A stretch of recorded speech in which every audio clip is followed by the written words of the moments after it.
Ameyatimba huyo. Ameyatimba huyo.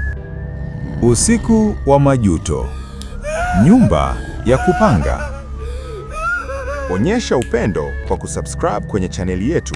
Pia acha comment unatusikiliza ukiwa wapi. Zahoro alikuwa kijana mtanashati, mpambanaji na zaidi ya yote, mbishi. Hali ya maisha jijini Dar es Salaam ilikuwa imemkaza koo.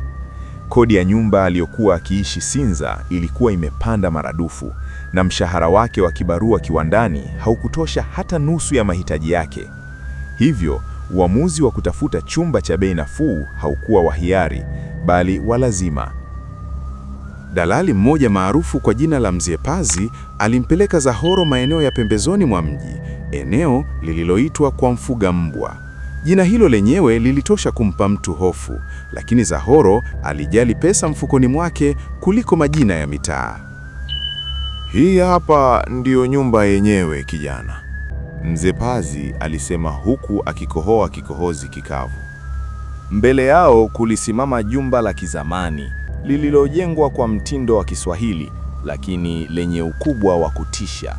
Kuta zake zilikuwa na rangi ya kijivu iliyopauka, na madirisha yake yalikuwa madogo kama macho ya mtu aliyekasirika. Nyumba ilizungukwa na miti mikubwa ya mikaratasi ambayo ilifanya eneo hilo kuwa na giza hata wakati wa mchana. Kodi ni shilingi 20,000 tu kwa mwezi na unalipa miezi mitatu, dalali alisema. Zahoro alistuka. 20,000? Nyumba kubwa hivi? Kuna tatizo gani? Mbona bei che hivyo?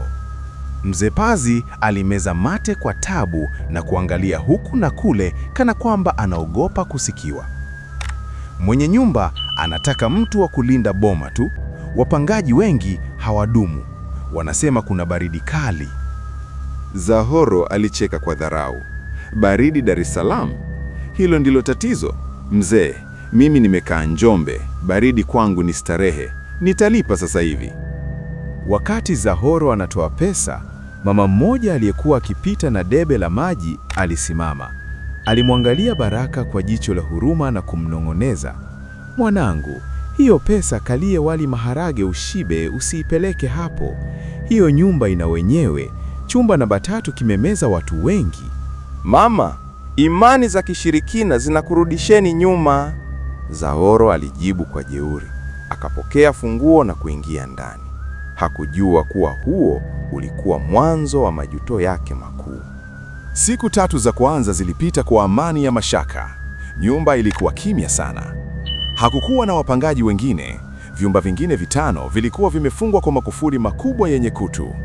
Zahoro alikaa chumba namba 3. Hata hivyo, kulikuwa na vitu vidogo vilivyoanza kumkera. Kwanza, kila akiweka chakula mezani na kwenda kuoga, akirudi anakuta kimepungua au kimegeuzwa kuwa majivu. Pili, usiku wa manane alikuwa akisikia sauti ya mtu anakokota mnyororo mzito kwenye korido, lakini akifungua mlango hakuna mtu. Siku ya 7 ndiyo mambo yalipoharibika. Ilikuwa Ijumaa.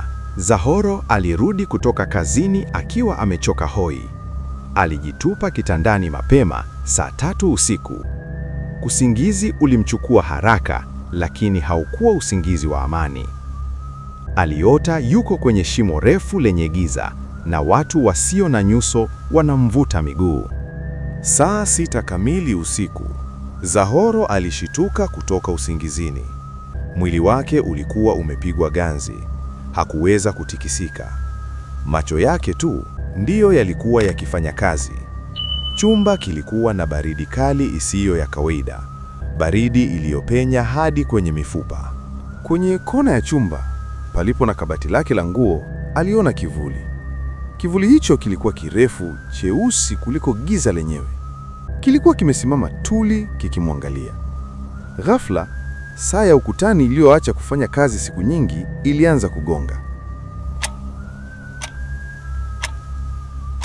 Saa 6:30. Ganzi ilimuisha kidogo na Zahoro akaweza kukaa kitandani. Moyo wake ulimdunda kama ngoma za matambiko. Alijaribu kuwasha taa, lakini swichi haikufanya kazi. Alijaribu kuwasha tochi ya simu yake, lakini simu ilikuwa imezima ghafla, ingawa aliiacha na chaji ya 80%.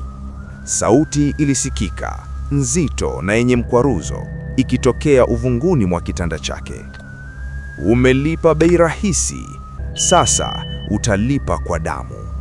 Zahoro aliruka kutoka kitandani na kukimbilia mlangoni. Alishika kitasa ili afungue akimbie, lakini kitasa kilikuwa cha moto kama pasi. Aliungua mkono na kuachia huku akipiga yowe, "Mama yangu, nisaidieni!" Mlango ulijifunga kwa nguvu zaidi na komeo zikajifunga zenyewe kwa sauti ya kraa. Zahoro aligeuka nyuma. Chumba kilianza kubadilika. Kuta ambazo awali zilikuwa na rangi ya cream sasa zilikuwa zinatoa damu mbichi. Harufu ya mzoga ilijaa chumbani. Saa 7 kamili. Hapa ndipo mateso yalipopamba moto. Vitu ndani ya chumba vilianza kuelea angani. Ndoo ya maji, sahani na viatu vilikuwa vikizunguka chumba kwa kasi. Ghafla, kile kivuli cheusi kilichokuwa kwenye kona kilianza kusogea katikati ya chumba. Kilipata umbo la mwanamke mzee mwenye nywele ndefu zilizofika sakafuni, lakini uso wake haukuwa na macho wala pua, bali mdomo mpana uliokuwa unacheka kicheko cha kutisha.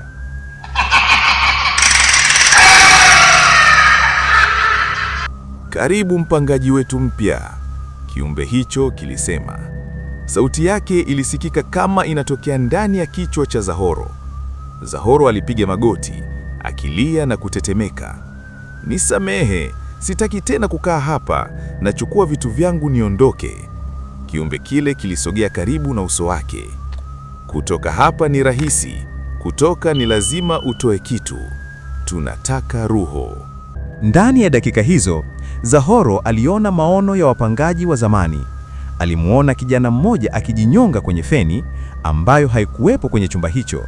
Alimuona mama mmoja akimezwa na sakafu. Nyumba ilikuwa inamfungulia kumbukumbu za vifo vya wote waliopuuza onyo. Zahoro alijaribu kusoma sala zote alizozijua, lakini ulimi wake ulikuwa mzito. Kila akijaribu kusema Baba yetu, sauti ilimtoka kama mbwa anayebweka. Saa 7 na dakika 55. Mateso yalikuwa yamefika kikomo cha uvumilivu. Zahoro alikuwa amechapwa na viboko visivyoonekana mwili mzima. Nguo zake zilikuwa zimechanika. Alikuwa amebanwa kwenye kona ya chumba, huku kiumbe kile kikimsogelea ili kummaliza. Zahoro alijua huu ndio mwisho wake. Alikumbuka onyo la yule mama barabarani, "Mwanangu, kimbia." Alikumbuka maneno ya dalali, "Wapangaji hawadumu." Machozi ya majuto yalimwagika. "Mungu wangu, nikitoka hapa sitatamani tena vya bure," alilia kwa uchungu. Ghafla, jogoo wa jirani aliwika kwa mbali. Ilikuwa ni ishara ya asili, lakini ilionekana kuudhi kiumbe kile. Saa 8 kamili usiku. Zile dakika 120 za mateso zilitimia.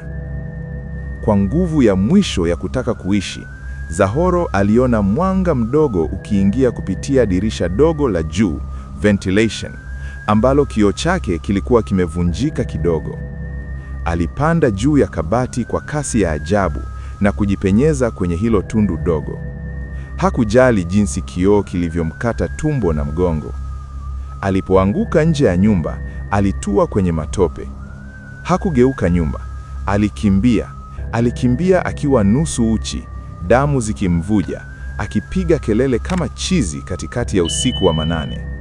Alikimbia hadi kituo cha polisi cha karibu, umbali wa kilomita 5, bila kusimama. Askari waliomkuta walidhania ni mwizi au teja aliyerukwa na akili. Alipopelekwa hospitali na kupata nafuu, hakuna aliyemwamini isipokuwa yule mama aliyemuonya mwanzo. Zahoro hakuwahi kurudi kuchukua vitu vyake. Simu, nguo, vyeti vyake, vyote aliviacha chumba namba 3. Hadi leo, ukipita eneo hilo, nyumba ile bado ipo. Imeandikwa bango jipya kwa maandishi makubwa mekundu. Chumba kinapangishwa. Kodi shilingi 15,000 tu. Na Zahoro Ingawa anaishi, amebaki na kovu kubwa mgongoni na hofu ya giza. Kila ikifika saa 6 usiku, anaanza kutetemeka, akikumbuka zile dakika 120 ndani ya nyumba ya urithi wa giza. Funzo alilopata ni kubwa: rahisi ghali, na sikio la kufa halisikii dawa.